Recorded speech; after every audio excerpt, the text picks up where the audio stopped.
Hello friends, welcome to bucket list. இன்னைக்கு நம்ம bucket list சேனல்ல உங்களுக்காக நான் என்ன திரைப்படத்தை கொண்டு வந்திருக்கேன்னா, சவுத் கொரியாவோட ஃபர்ஸ்ட் சீரியல் கில்லர் பேஸ் பண்ணி எடுத்த திரைப்படத்தை பத்தி தான் இன்னைக்கு நம்ம சேனல்ல பார்க்க போறோம். உலகத்துல வந்த எல்லா சீரியல் கில்லர் படங்களை விட இந்த திரைப்படம் கொஞ்சம் டிஃப்ரெண்ட். ஏன்னா இந்த சீரியல் கில்லர் ஒட்டுமொத்தமா 30க்கும் மேற்பட்ட பெண்களை கொலை பண்ணியிருக்கான். அது மட்டும் இல்லாம இந்த திரைப்படம் ரிலீஸ் ஆன டைம்ல அந்த கில்லரை பிடிக்கவே இல்லை. உலகத்துல நிறைய சீரியல் கில்லர் மூவிஸ் எடுத்திருந்தாலும் ஒரு சீரியல் கில்லர் பேஸ் பண்ணி எடுத்த அதே திரைப்படத்தை அந்த சீரியல் கில்லர் பார்த்திருப்பானான்னு கேட்டீங்கன்னா கண்டிப்பா கிடையாது தானே. ஆனா இந்த திரைப்படத்தை அந்த சீரியல் கில்லர் பார்த்திருப்பான்ங்கிறதுக்கான நிறைய சான்சஸ் இருக்கு. ஏன்னா இந்த திரைப்படம் ரிலீஸ் ஆகி 17 வருஷம் கழிச்சுதான் அந்த கில்லரையே பிடிச்சிருந்திருக்காங்க. படம் ரிலீஸ் ஆன டைம்ல மக்களா தியேட்டர்ல உட்கார்ந்து ஜாலியா கோக்கையும் பெப்சியும் சாப்பிட்டுக்கிட்டு தான் பண்ண கொலைகளை ஸ்கிரீன்ல பார்த்துட்டு அன்னைக்கு அந்த பொண்ணை இப்படிதானே கொலை பண்ணோம் அப்படின்னு நினைச்சு அந்த சீரியல் கில்லர் சிரிச்சுக்கிட்டு அந்த படத்தை பார்த்திருந்திருக்கலாம். இந்த திரைப்படத்தோட பேரு மெமரிஸ் ஆஃப் மர்டர். இப்பதான் நம்ம சேனலுக்கு ஃபர்ஸ்ட் வாட்டி வரீங்கன்னா மறக்காம நம்ம சேனலை சப்ஸ்கிரைப் பண்ணிக்கோங்க. ஓகே ஃப்ரெண்ட்ஸ், வாங்க இப்ப நம்ம கதைக்குள்ள போலாம். படத்தோட ஸ்டார்டிங்லயே சவுத் கொரியால இருக்கிற ஒரு அமைதியான கிராமத்தை காட்டுறாங்க. அந்த கிராமத்துல இருக்கிற ஒரு டிச்சில ஒரு இளம்பெண் இறந்து கிடக்குறாங்கிற செய்தி நம்ம படத்தோட ஹீரோவான சாங்கு கிடைக்குது. நம்ம சாங்குமே இப்ப அந்த இடத்துக்கு வந்து பாக்குறாரு. அவர் அந்த இடத்துக்கு வந்து பார்க்கும் போதே அந்த பொண்ணோட உடம்பு டீகம்போஸ்ட் ஆகி பயங்கரமா நாரிக்கிட்டு இருக்கு. பக்கத்துல இருக்கிற வயல்வெளியில அந்த பொண்ணோட இன்னர் வேர்ஸ் எல்லாம் அங்கங்க கிடக்குது. சாட்சியா இருக்க வேண்டிய அந்த பொருட்கள் எடுத்து அங்க இருக்கிற குட்டி பசங்க விளையாண்டுகிட்டு இருக்காங்க. இப்ப நம்ம சாங் என்ன பண்றாருன்னா, இந்த பொண்ணோட லவ்வரு இந்த பொண்ணோட எக்ஸ் லவ்வருன்னு நிறைய பேத்த கூப்பிட்டு விசாரிச்சுக்கிட்டு இருக்காரு. ஆனா இது கரெக்டான வெய்யான்னு கேட்டா இது கிடையவே கிடையாது. நம்ம சாங்க பத்தி ஒரு வார்த்தையில சொல்லணும்னா, நம்ம சாங் ஒன்னும் இன்டெலிஜென்டான ஒரு போலீஸ் கிடையாது. கேஸை எப்படியாவது க்ளோஸ் பண்ணணும்னு இந்த மாதிரி விசாரிச்சுக்கிட்டு இருக்காரு. இவர் இந்த மாதிரி விசாரிக்க அந்த சீரியல் கில்லர் அவனோட 2வது கொலைய அடுத்த வாரத்திலேயே பண்றான். அதே மாதிரி ஒரு பொண்ணு செத்து கிடக்குறா. அந்த இடத்துக்கு போய் சாங் பாக்குறாரு. ஃபர்ஸ்ட் பொண்ணு எப்படி செத்து கிடந்தாலோ அதே மாதிரி இந்த பொண்ணு செத்து கிடக்குறா. ஆனா இதுக்கு முன்னாடி நம்ம சாங்குக்கு எந்த விதமான எவிடன்ஸும் கிடைக்கல. ஆனா ஃபர்ஸ்ட் வாட்டி நம்ம சாங்குக்கு கொலை நடந்த இடத்துக்கு பக்கத்திலேயே ஒரு ஷூவோட மார்க் இவருக்கு கிடைக்குது. அத போட்டோவா எடுக்கலாமான்னு போட்டோகிராஃபர் கூப்பிட, ஆனா சாங்கோட கெட்ட நேரத்துக்கு தூரத்துல இருந்து வந்த ஒரு வண்டி தடயமா இருந்த அந்த ஃபுட் பிரிண்ட தடயமே இல்லாம அழிச்சிட்டு போயிருது. இத பார்த்த நம்ம சாங்குமே எனக்குனே வருவீங்களாடான்னு பயங்கர கோவத்துல இருக்காரு. இதுக்கப்புறம் என்ன பண்றதுன்னு தெரியாம நம்ம ஹீரோ வீட்டுல அவங்க ஒய்ஃப் கிட்ட இதை சொல்லிட்டு இருப்பாங்க. அப்ப அவங்க ஒய்ஃப் என்ன சொல்றாங்கன்னா, நம்ம ஊர்ல ஒருத்தர் ஹோட்டல் வச்சிருக்காரு பாத்தியா, அவங்களோட பையன் நேத்து செத்து போன அந்த பொண்ணு பின்னாடி எப்பவுமே சுத்திக்கிட்டே இருப்பானாமா. ஒருவேளை அவன் அந்த பொண்ணை கொன்று போனோம் அப்படின்னு கேட்க நம்ம சாங் அந்த பையனை பிடிக்கலான்னு போறான். இங்கிருந்து கட் பண்ண அந்த பையனை காட்டுறாங்க.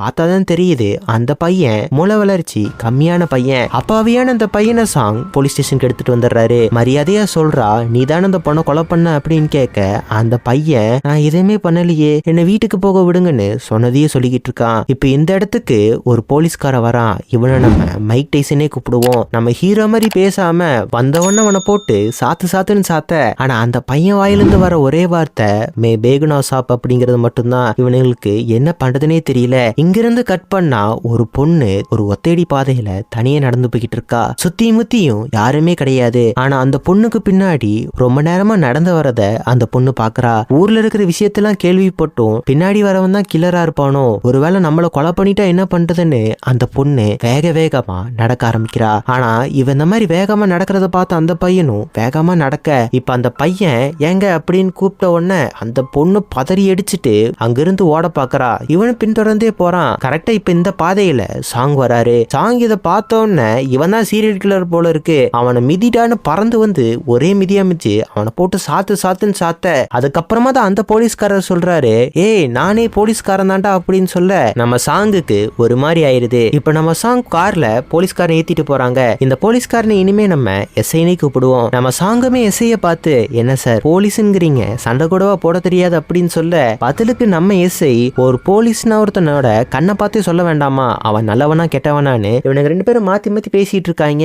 இப்போ ஒரு இடத்துல சாங் அப்படியே வண்டியை நிப்பாட்டுறான். ஒரு ஷூ எடுத்துட்டு போறான். இது வேற யாரோட ஷூவும் கிடையாது, மன வளர்ச்சி கம்மியா இருக்கிற அந்த பையனோடதுதான். செகண்ட் மர்டர் நடந்த அந்த இடத்துக்கு போய் தான் வண்டி நிக்குது. அங்க போய் வந்துட்டு ஃபேக்கா ஒரு ஃபுட் பிரிண்டை இவன் கலெக்ட் பண்ணி வச்சுக்கிறான். அதுக்கப்புறம் எஸ்ஐய ஸ்டேஷன்ல இருக்கிற எல்லாத்துக்கும் அறிமுகப்படுத்தி வச்சுட்டு வழக்கம் போல அந்த அப்பாவியான அந்த பையனை ஃபேக்கான ப்ரூஃபை காட்டி மரியாதையை ஒத்துக்கன்னு பயங்கரமா தொலை பண்ணிட்டு இருக்காங்க. ஆனா அந்த பையன் பெருசா எதுவும் சொல்ற மாதிரி தெரியல. அடுத்த நாள் அந்த பையனை ஒரு காட்டுக்கு கூட்டிட்டு போய் அவனை குழி தோண்ட வைக்கிறாங்க. அந்த பையனுமே எதுக்காக குழி தோன்றீங்க அப்படிங்கிற மாதிரி கேட்க மைக் டைசன் என்ன சொல்றானா, நீ தான் உண்மையை சொல்ல மாட்டேங்கிறீலடா, உன்னை இதுல போட்டு புதைக்க போற அப்படின்னு சொல்ல அந்த பையன் பயந்து போயிடுறான். பயந்து போன அந்த பையன் நான் சொல்றேன் அப்படிங்கிற மாதிரி சொல்லி சில விஷயங்களை சொல்ல ஆரம்பிக்கிறான். அந்த பொண்ணை ஃபர்ஸ்ட் ரேப் பண்ணாங்க, அதுக்கப்புறம் அந்த பொண்ணோட துணியை வச்சு அவ கையை கட்டி போட்டாங்க, அவளோட இன்னர் வேற வச்சு அவ வாயை அடைச்சாங்க, அதுக்கப்புறம் துணியை வச்சு அவ கழுத்து நெரிச்சு சாவடிச்சாங்க அப்படின்னு சொல்ல இவன் இந்த மாதிரி சொன்ன அடுத்த செகண்டே இவன் தான் அக்யூஸ்டன் முடிவு பண்ணிடுறாங்க. ஆனா நம்ம எஸ்ஐக்கு இது மேல சுத்தமா நம்பிக்கை இல்ல. கேஸோட ஃபுல் டீடைல்ஸையும் எடுத்து படிச்சு பாக்குறாரு. அவருக்கு சில விஷயங்கள் தெரிய வருது.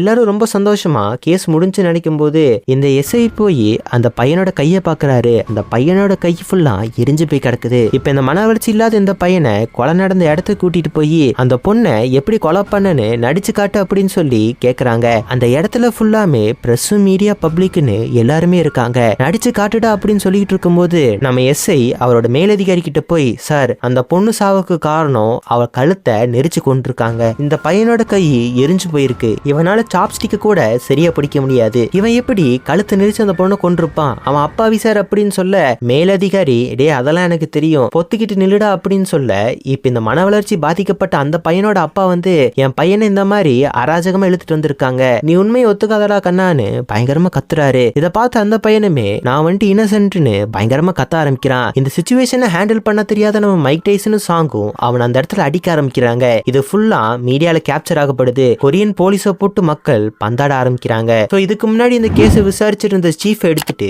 புதுசா ஒரு சீஃப் அப்பாயின்ட்மெண்ட் பண்றாங்க.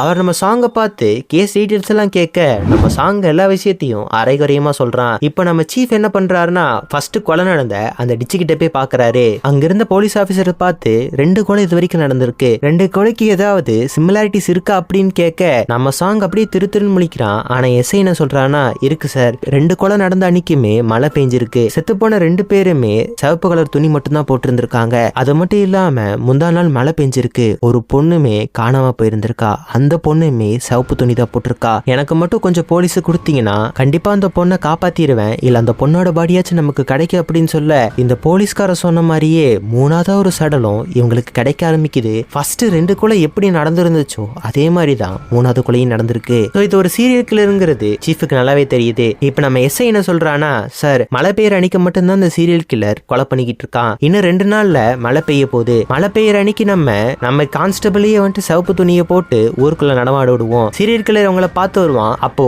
அவங்கள நம்மள பிடிச்சிடலான்னு சொல்லிட்டு இவங்க ஒரு பிளான் போடுறாங்க. ஆனா இவங்களோட கெட்ட நேரம் அந்த சீரியல் கில்லர் அன்னைக்கு வரவே இல்லை. மழை ஓவரா அன்னைக்கு பெஞ்சதுனால கில்லர் வேற பிடிக்க முடியல, மழையை ரொம்ப பெய்யுதுன்னு ஒரு இடத்துல நின்றுட்டு இருந்திருப்பாங்க. அப்ப 2 குட்டி பொண்ணுங்க, ஓ நீங்களாம் போலீஸா, இன்னும் அந்த கில்லர் உங்களால பிடிக்க முடியலையா, உங்களுக்கு தெரியுமா அந்த கில்லர் எங்க ஸ்கூல்ல இருக்கிற பாத்ரூம் டாய்லெட்ல தான் ஒளிஞ்சிருக்கானாமா, பகல் ஃபுல்லா அந்த டாய்லெட்ல இருப்பான், நைட் ஆனா வெளியே வந்து பொண்ணுங்களை கொலை பண்ணுவோம் அப்படின்னு சொல்ல இதை கேட்டு நம்ம எஸ்ஐக்கு பயங்கரமான சிரிப்பு வருது. இப்போ இங்கிருந்து கட் பண்ணா ஒரு பொண்ணை காட்டுறாங்க.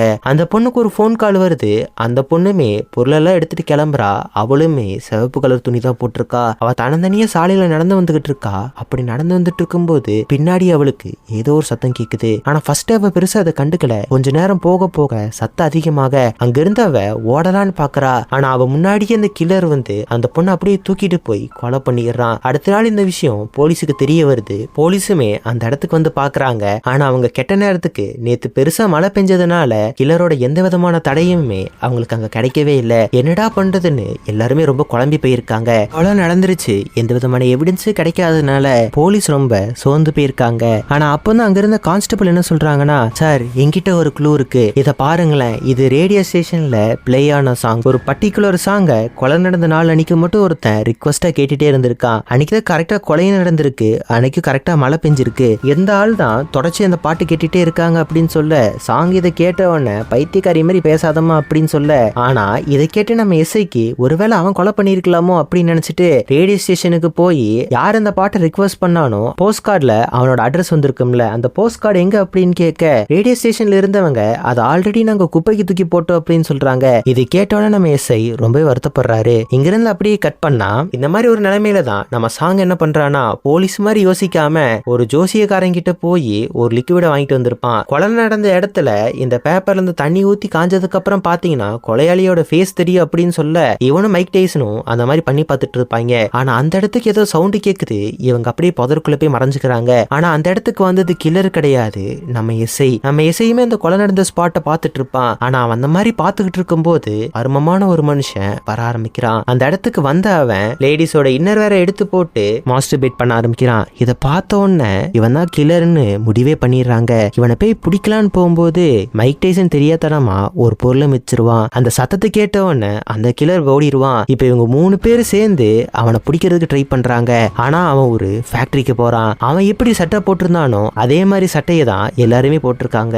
என்னடா பண்றதுன்னு தெரியாம இருக்கும்போது நம்ம சாங் போய் ஒருத்தர் மூஞ்சியா பாக்குறான். ஒருத்தவங்களோட முதுகுல லேடிஸோட இன்னர் வேற சொருகி வைக்கிறத நம்ம சாங் பாத்துருவான். சோ அவனை அரெஸ்ட் பண்ணிடுறாங்க. அவனை போட்டு பயங்கரமான கேள்விகள் கேட்கறாங்க. ஆனா அவன் என்ன சொல்றானா, சார் நீங்க சொல்ற மாதிரி அங்க இருந்தது நான் தான், ஆனா நீங்க நினைக்கிறாள் நான் கிடையாது சார். என் வீட்டுல எனக்குன்னு அழகா ஒரு குடும்பம் இருக்கு. என் ஒய்ஃபுக்கு உடம்பு சரியில்லைங்கிறதுனால நான் இந்த மாதிரி பண்ணிட்டு இருக்கேன். மித்தபடி எனக்கு இதுக்கும் எந்த விதமான சம்மதமும் இல்லைன்னு சொல்ல இவங்க இந்த மாதிரி விசாரிக்கிறத பார்த்த எஸ்ஐக்கு இவன் தான் கொலை பண்ணியிருப்பான்ங்கிற சந்தேகம் வருது. சோ இப்ப நம்ம எஸ்ஐ என்ன பண்றாருன்னா, ஒரு குட்டி பொண்ணு எங்க ஸ்கூலோட பாத்ரூம்ல தான் அந்த கில்லர் இருப்பான்னு வளரி இருந்திருப்பால, சரி அவகிட்ட போய் விசாரிக்கலான்னு அவ ஸ்கூலுக்கு போய் அந்த பொண்ணை பார்த்து விசாரிச்சுட்டு இருக்கான். அந்த மாதிரி அந்த பொண்ணு சொன்ன அந்த பாத்ரூமுக்கு போய் பார்த்தா ஒருத்தவங்க பாத்ரூம்குள்ள இருக்காங்க. ஆனா வெளியவே வரமாட்டேங்கிறாங்க. கடைசியில எஸ்ஐ நான் ஒரு போலீஸ்ன்னு சொன்னதுக்கு அப்புறம் அங்க இருந்தவங்க அப்படியே வெளியே வராங்க. அவங்க வேற யாரும் கிடையாது, அந்த ஸ்கூல்ல இருக்கிற ஒரு டீச்சர் தான். எஸ்ஐய வந்துட்டு கிளற நினைத்து பயந்துட்டு உள்ள இருந்திருப்பாங்க. அதுக்கப்புறமா தான் அந்த டீச்சர் சொல்றாங்க, ஆக்சுவலி எங்க குழந்தைங்க சொல்ற மாதிரி எங்க பாத்ரூம்ல எந்த விதமான பிரச்சனையும் கிடையாது. ஆனா எங்க ஸ்கூலுக்கு பின்னாடி இருக்கிற மலையில ஒரு லேடி இருக்காங்க. அந்த லேடி அந்த கில்லரால அஃபெக்ட் பண்ணதா சொல்லப்படுறாங்க. நீங்க வேணா அவங்கள போய் விசாரிச்சு பாருங்கன்னு சொல்ல நம்ம எஸ்ஐயும் அவங்கள போய் பார்க்கலான்னு போறாங்க. ஆனா அவங்க நம்ம எஸ்ஐய பார்த்தோன்னே பயந்து போய் வீட்டுக்குள்ள கதவை சாத்திக்கிறாங்க. ஆனா நம்ம எஸ்ஐ சுத்தியும் முத்தியும் பார்க்கும்போது அங்க சிவப்பு துணி இருக்கிறதையும் எஸ்ஐ நோட் பண்றான். சோ இதுக்கப்புறமா என்ன பண்றாங்கன்னா, இவங்க பயப்படக்கூடாதுன்னு ஒரு லேடி போலீஸை கூட்டிட்டு போய் அவங்கள விசாரிக்க ஆரம்பிக்கிறாங்க. ஒரு லேடி கிட்ட ரொம்ப கம்ஃபர்டபுளா ஃபீல் பண்ணவங்க நடந்த விஷயத்த எல்லாமே சொல்ல ஆரம்பிக்கிறாங்க. ஆக்சுவலா இவங்களுமே அந்த சீரியல் கில்லரால பாதிக்கப்பட்ட ஒரு விக்டிம் தான். ஆனா இவங்களை மட்டும்தான் அந்த கில்லர் கொலை பண்ணல. அன்னைக்கு நைட் என்ன நடந்துச்சுங்கிற விஷயத்த இவங்க சொல்ல ஆரம்பிக்கிறாங்க. அந்த கில்லரோட கை ரொம்ப பார்க்கவே சாஃப்டா இருக்கு அப்படின்னு சொல்லியிருக்காங்க. சோ இதுக்கப்புறம் நம்ம எஸ்ஐ என்ன பண்றானா, புடிச்சு வச்சிருக்கிற அந்த ஆளோட கையை போய் பாக்குறாங்க. ஆனா அந்த ஆளோட கை சாஃப்டாவே இல்ல. நம்ம சாங்க பார்த்துமே அவனை விட்டுரு அப்படின்னு சொல்ல நம்ம சாங்குக்கும் எஸ்ஐக்குமே பெரிய சண்டை வருது. 2 பேர் மாறி மாறி அடிச்சுக்கிறாங்க. ஆனா இவங்க சண்டைய பார்த்த கான்ஸ்டபிள் என்ன பண்றாங்கன்னா, ரேடியோ ஆன் பண்றாங்க. ரேடியோவை ஆன் பண்ணா கில்லர் என்னைக்கெல்லாம் கொலை பண்ணும் போது ஒரு பாட்டு பிளே ஆகும்ல, சேம் சாங் பிளே ஆகுது. அன்னைக்குமே மழை பெய்யுது. அடுத்த நாள் காலையில பார்த்தா அடுத்த பாடிய இவங்க கண்டுபிடிக்கிறாங்க. சோ இவன் கொலையாளி இல்லைன்னு அந்த பர்சனை விடுதலை பண்ணிடுறாங்க.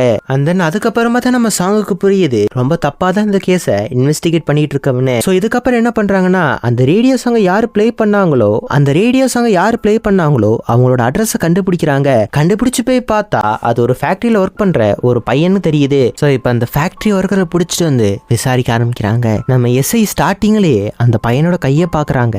அந்த பையனோட கை அவ்வளவு சாஃப்டா இருக்கு. அந்த பையன் எப்போ அந்த ஃபேக்டரி இருக்கிற இடத்துக்கு மூவ் ஆனானோ அப்பத்துல இருந்து தான் இந்த கொலையெல்லாம் நடக்க ஆரம்பிச்சிருக்கு. சோ மரியாதையை ஒத்துக்கோ, நீதான கொலை பண்ணு அந்த ஃபேக்டரி ஒர்க்கர் கிட்ட கேட்க, இதெல்லாம் ஒன்னும் நான் பண்ணலன்னு ரொம்ப ஆட்டிடியூடோட பேசிக்கிட்டு இருக்கான். இதை பார்த்த மைக் டைசன் அவனை அடிக்க போறான். ஆனா இதை பார்த்த நம்ம சீஃப் நம்ம மைக் டைசனை அடிச்சு துரத்தி விட்டுறாங்க. சோ இப்ப என்னடா பண்றதுன்னு நம்ம சாங்கும் நம்ம எஸ்ஐயும் உட்கார்ந்து யோசிச்சுட்டு இருக்காங்க. அப்பதான் அவங்க ஃபர்ஸ்டா அந்த மனநலம் பாதிக்கப்பட்ட அந்த பையன் வாக்கு மூலமா சொன்ன அந்த டேப்பு இவங்க கண்ணுக்கு தெரியுது. அதாவது அவன் வாக்கு மூலம் கொடுத்திருக்கும் போதோ நான் இதை பண்ணேன், நான் இப்படி பண்ணேன்னு சொல்லி இருந்திருக்க மாட்டான், நான் ரேப் பண்ணதை பார்த்தேன் அப்படின்னு ஒரு தேர்ட் மேனோட பாயிண்ட் ஆஃப் வியூல இருந்து தான் அந்த பையன் பேசி இருந்திருப்பான். ஒருவேளை அந்த பையன் கில்லரோட ஃபேஸ பார்த்து இருந்திருக்கலாம். அந்த பையன் மட்டும் இவன் தான் கில்லர்னு சொல்லிட்டானா நமக்கு அது கொஞ்சம் ஹெல்ப்ஃபுல்லா இருக்குன்னு நினைச்சிட்டு அந்த பையனை போய் பார்க்கலான்னு ரெஸ்டாரண்ட்டுக்கு போறாங்க.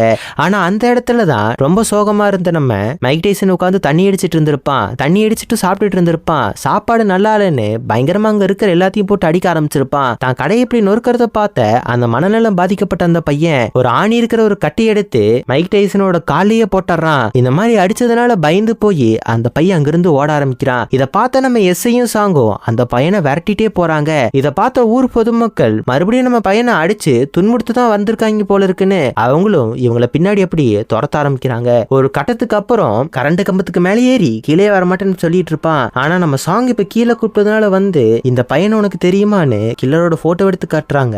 அப்படியே ஷாக்ல அன்னைக்கு நடந்த விஷயத்த மறுபடியும் சொல்ல ஆரம்பிக்கிறான். அன்னைக்கு நைட் கொலை நடக்கும்போது இந்த விஷயத்த எல்லாத்தையுமே இந்த பையன் பார்த்திருப்பான். அந்த பையன் உண்மையை சொல்ல வரதுக்குள்ளேயே இவனோட ஊர்க்காரங்க போலீஸ்காரங்களை அடிக்கிறதுக்கு வந்துருவாங்க. சோ இதை பார்த்து இந்த குட்டி பையன் மறுபடியும் பயந்து ஓட ஆரம்பிக்கிறான். ஆனா ஓடி போன அந்த பையன் ட்ரெயின் வரதை பார்க்காம ட்ரெயின்ல போய் மோதி அந்த குட்டி பையன் பையன் அங்கேயே இறந்து போயிடுறான். ஸோ இவங்களுக்கு இருந்த ஒரே ஆதாரமும் இப்ப அப்படியே போயிருச்சு. ஸோ இதுக்கப்புறம் என்னடா பண்றதுன்னு யோசிச்சுக்கிட்டு இருக்கும் போது தான் இவங்களுக்கு வந்துட்டு இன்னொரு ஆதாரம் கிடைக்குது. செத்து போன ஒன் ஆஃப் த விக்டிமோட க்ளோத்ஸ்ல இருந்து ஒரு சீமனை கண்டுபிடிச்சிருக்காங்க. அந்த சீமன் மட்டும் இவங்க பிடிச்சி வச்சிருக்க இந்த அக்யூஸ்டோட மேட்ச் ஆயிட்டா போதும், இவன் தான் கில்லர்னு கேஸே க்ளோஸ் பண்ணிடலாம். ஆனா டாக்டர் என்ன சொல்றாருன்னா, இந்த டிஎன்ஏ சாம்பிள் இது பண்றதுக்கான சப்போர்ட் நம்ம கொரியால இப்போதைக்கு கிடையாது, அதை நம்ம அமெரிக்காவுக்கு தான் அனுப்பணும், வரதுக்கு வந்துட்டு ஒரு 2 வாரம் ஆகும்னு சொல்ல இப்ப இவங்களும் ரிசல்ட்டுக்காக வெயிட் பண்ணிட்டு இருக்காங்க.